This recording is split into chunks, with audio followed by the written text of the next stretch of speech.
happens all at once at any age. It can be a devastating blow to your image and self-image.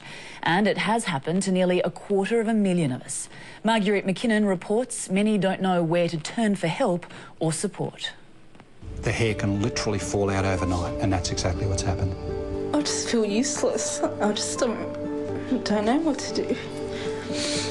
24-year-old Sophie Milisevic's world turned upside down after she had her hair done for a wedding. I went to this hairdresser because it was empty. My usual hairdresser was busy that morning.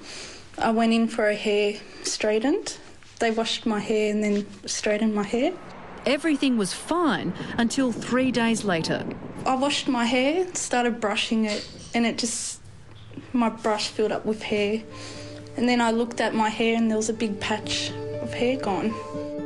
Sophie's thick, dark hair began falling out in clumps. I confronted my hairdresser and he said my ringworm would have caused it, and I don't have ringworm. I went to the chemist to confirm it and she just laughed. And I went back to him and he pretty much told me to get out of his shop. In just a few weeks, Sophie was completely bald. There it is. There's not much there. No.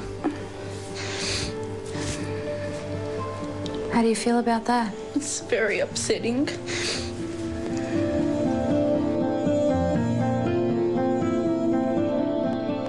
The big question is, how could a simple hair straightening procedure cause someone's hair to fall out completely?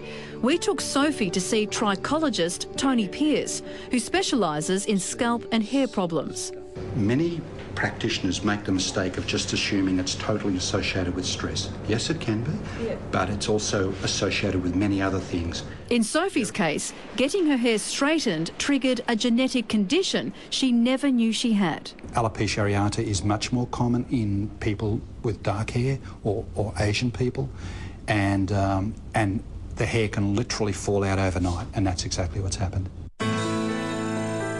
The numbers of those affected by this autoimmune condition are staggering. 1% of the population, or 200,000 Australians.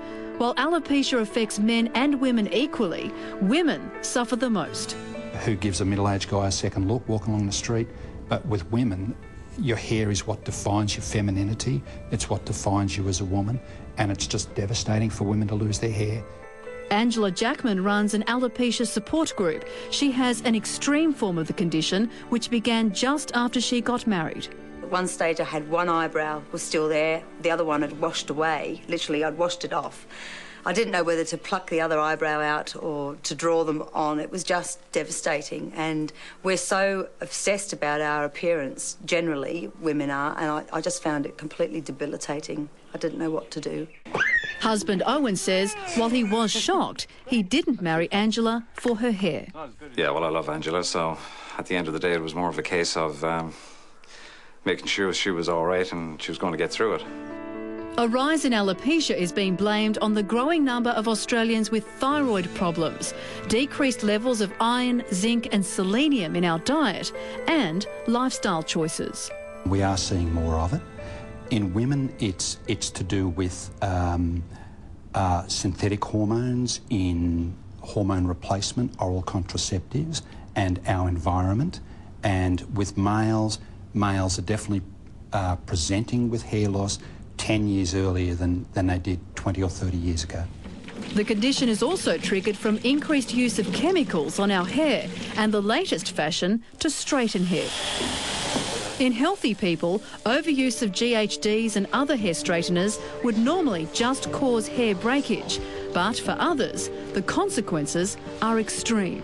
The time I see them, it's a major hair loss event and sometimes a permanent hair loss event.